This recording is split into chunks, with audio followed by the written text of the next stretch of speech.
来到11节的感动时刻。今天透过镜头，我们要带您到新竹县五峰乡，一块来认识这一位邮局的局长庄万贵，看看他如何在工作之余也能够收藏客家谚语。其实，身为客家人的庄万贵，在邮局与人互动当中，就学到了不少客家歇后语。为了让这些前人的智慧都能够继续传承下去，他除了上古文课，还到处的拜访耆老。花了3年的时间，他收集了600句的客家谚语，集结成册，也要带您来看看他用热情传承文化的故事。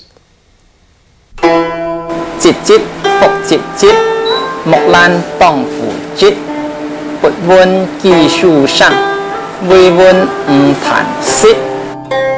风景秀丽的五峰乡，连邮局都很特别，因为它就设在图书馆里。和一般邮局一样，一早开门作业，但除会业务、行政工作，通通只有庄万贵一个人在负责。你干嘛的？我要拿1万块。1万块哈。当巡回经理15年，新竹县的一人邮局轮流跑透透。只是亲切服务民众的同时，他也喜欢和人话家常，因为常常都会有意外收获。台建有嘛，2方面的将人动干的意思。遇到前辈一定会多问2句，如果听到客家谚语、俚语，就像是如获至宝，一字一句记录下来，整个电脑资料库就像客家谚语的藏宝阁。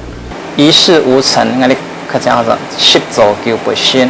庄万贵就像个行动活宝库，随时都能说出这些客家谚语的来源跟典故。四目准销售啊，那是讲给那些人大材小用啊。他特别探视出台的是用喜怒气手啊，最好的书啊，因为准销售没当打扫。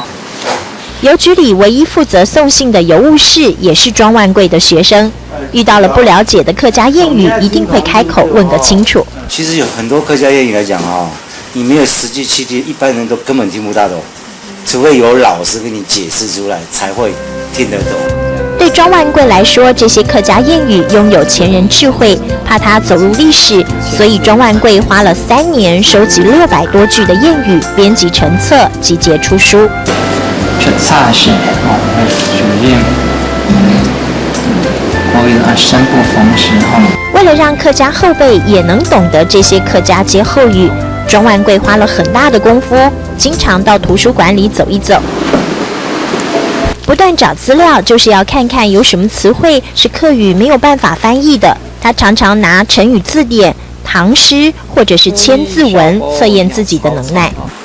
天体仙翁，鱼球风凤。用心传承文化，遇到瓶颈，他也到处拜访客家耆老。除了自学3不5时，庄万贵也会串门子。